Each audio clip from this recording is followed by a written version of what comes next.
Assalamualaikum warahmatullahi wabarakatuh.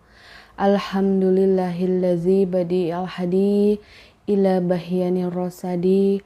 Rabbi surahli sodri wa yassirli amri wahlul uqdatam min lisani yafqahu qaulin mahma yukamin sa'in ba'ad.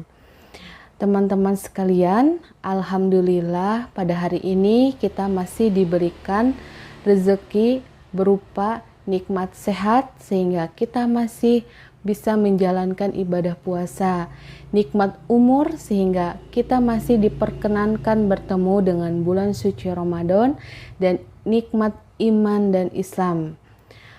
Teman-teman sekalian, di bulan suci Ramadan ini tentu umat Islam semuanya disunahkan untuk menjalankan sholat tarawih, yaitu setelah menunaikan sholat isya.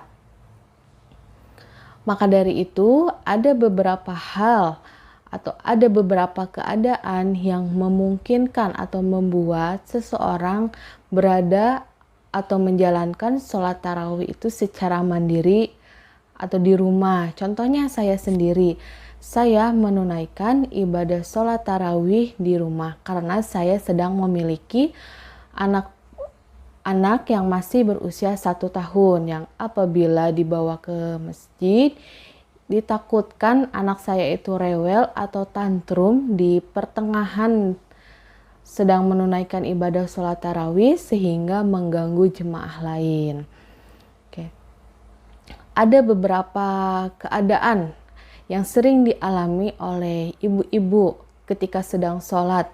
Misalkan di rumah tersebut hanya ada seorang ibu dan seorang anaknya yang masih balita, sementara suaminya sedang menunaikan sholat tarawih di masjid. Ketika sedang sholat tarawih atau ketika sedang menunaikan sholat apapun seorang ibu, sementara anaknya disimpan misalkan di pinggir beliau, lalu di pertengahan sholat anaknya tiba-tiba menghampiri ibunya. Ibunya misalkan dalam keadaan sedang tahiyat awal atau sedang keadaan tahiyat akhir, anak tersebut datang menghampiri ibunya, kemudian anaknya duduk di pangkuan ibunya yang sedang sholat.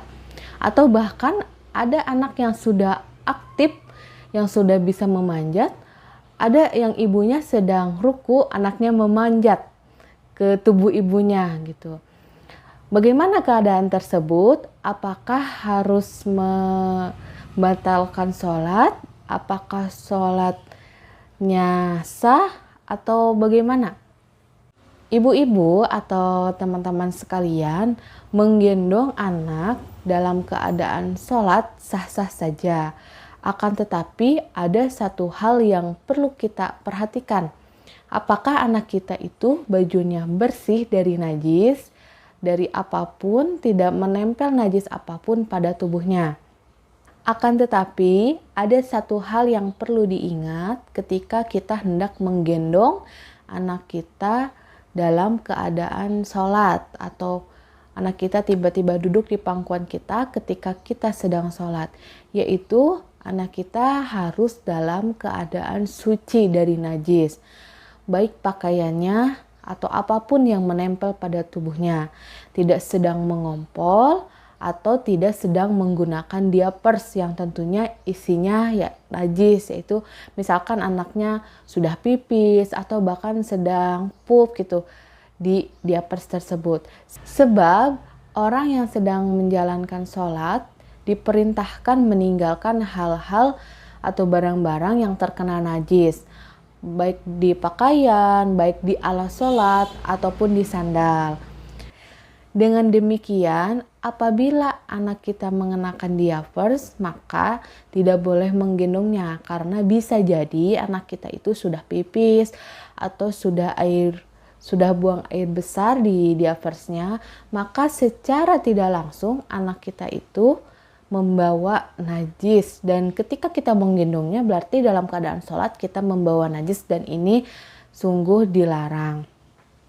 Dahulu Nabi SAW pernah sholat mengenakan sandal, lalu di tengah-tengah sholatnya beliau melepaskan sandalnya, Dan hal itu diikuti oleh para sahabat, juga mengikuti beliau melepaskan sandalnya.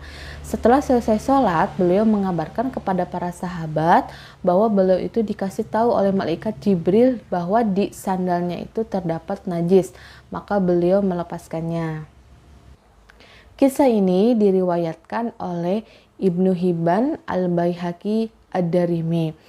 Akan tetapi guru kita semua, Buya Yahya, dalam dakwahnya pernah menyampaikan apabila kita sedang melaksanakan sholat, tiba-tiba anak kita menghampiri atau duduk di pangkuan kita misalnya, atau naik ke tubuh kita dalam keadaan mengenakan diapers, maka saat itu kita berhenti sejenak dalam membaca bacaan sholat sampai anak kita bergerak meninggalkan kita. Jadi misalkan kalau anak kita itu duduk di pangkuan kita berhenti sejenak membaca bacaan sholatnya.